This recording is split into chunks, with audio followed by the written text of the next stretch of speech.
நேற்று பாண்டியன் ஸ்டோர்ஸில் செம காமெடி. இந்த மாதிரி செந்தில் வந்து எல்லாருக்கும் கிஃப்ட் வாங்கி தருவார் இல்லைங்களா முதல் மாத சம்பளத்தில். அப்போ நிராஷா கிட்ட வந்து சாரீ கொடுக்கும்போது உடனே நிராஷா, டே பழனி நீலாம் எனக்கு ஒரு சாரீ வாங்கி கொடுத்துருக்கேடா, பாருடா என் புள்ள தான் வாங்கி கொடுத்துருக்கான். உடனே பழனி, ஆமாக்கா வாங்கி கொடுத்துருக்கானே 10 இயர்ஸ் முன்னாடி. டே அப்போ இல்லைடா இப்போ சொல்கிறேன். ஆமாம் அப்போ வந்து ஆத்தா என்கிட்ட பணம் கொடுத்துச்சு, அதில் வந்து நான் உனக்கு வாங்கி கொடுத்தேன். இப்போவும் என்கிட்ட பணம் கொடுத்தா நான் வாங்கி தர போகிறேன். உன் புருஷன்கிட்ட சொல்லி எனக்கு சம்பளம் போட சொல்லு, வாரத்துக்கு ஒரு புடவை வாங்கி தரேன். செம சிரிப்பு. புடவை என்ன வேற என்ன எது இருந்தாலும் கையில் காசு இருந்தால் தானே வாங்கி தர முடியும் யாருக்கா இருந்தாலும். அதே மாதிரி நேற்று பாண்டியன் பேசுனது வந்து தப்புலாம் நான் வந்து சொல்ல வரல. அவர் சொன்ன பாயிண்ட் 100% கரெக்டு. பட் சொல்கிற விதம்னு ஒன்று இருக்குது. செந்தில் வந்து இப்படி எல்லா குடும்பத்துக்கே வந்து கிஃப்ட்லாம் வாங்கிட்டு வந்து அவ்வளோ சந்தோஷமாக இருக்க டைமில் வந்து செந்தில் வந்து அவங்க அப்பாவுக்கு வந்து வாட்ச் வந்து கொடுக்குறாரு. அது வாங்கலைனா கூட பரவாயில்ல. சொல்கிற விஷயத்தை அவர் சொன்ன விஷயம் எல்லாமே கரெக்டு தான். ஸோ முதல் மாத சம்பளத்தில் இவ்வளோ பொருளை வந்து நீ காசு கொடுத்து வாங்கிட்டு வந்திருக்க. ஸோ உனக்கும் உன் ஃபேமிலிக்கான காசு நீ வச்சுக்கணும்ல அப்படின்னு அவர் சொல்கிறாரு.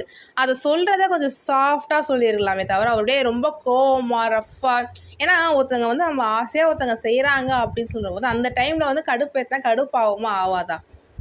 அதே மாதிரி மீனா வந்து ரூமில் போயிட்டு செந்தில்கிட்ட கேட்பாங்க இல்லைங்களா, எவ்வளோ செலவாச்சு, சம்பளம் வந்து உங்களுக்கு எவ்வளோ 30,000 எவ்வளோ சொல்லுவான், ஆனால் நான் செலவு பண்ணது 40 கிட்ட செலவாயிடுச்சு அப்படின்வான்.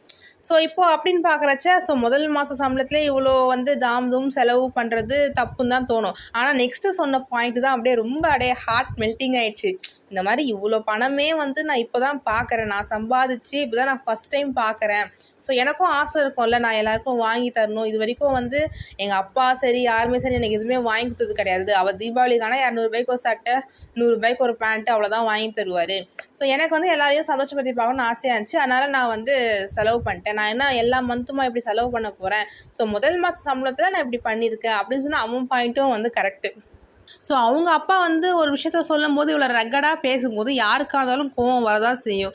அது வந்து அவர் சாஃப்டாக பேசினா, அவரை புரிகிற மாதிரி பேசினா கொஞ்சம் நல்லாயிருக்கும். அது அவர் பண்ண போகிறதும் கிடையாது. ஆனால் நேற்று வந்து செந்தில் வந்து ஒருத்தருக்கும் கிஃப்ட் தரும்போது எல்லோரும் எவ்வளோ சந்தோஷமாக இருப்பாங்க இல்லைங்களா, அது பார்க்கறதுக்கே நமக்கு ஹாப்பியாக இருக்கும்.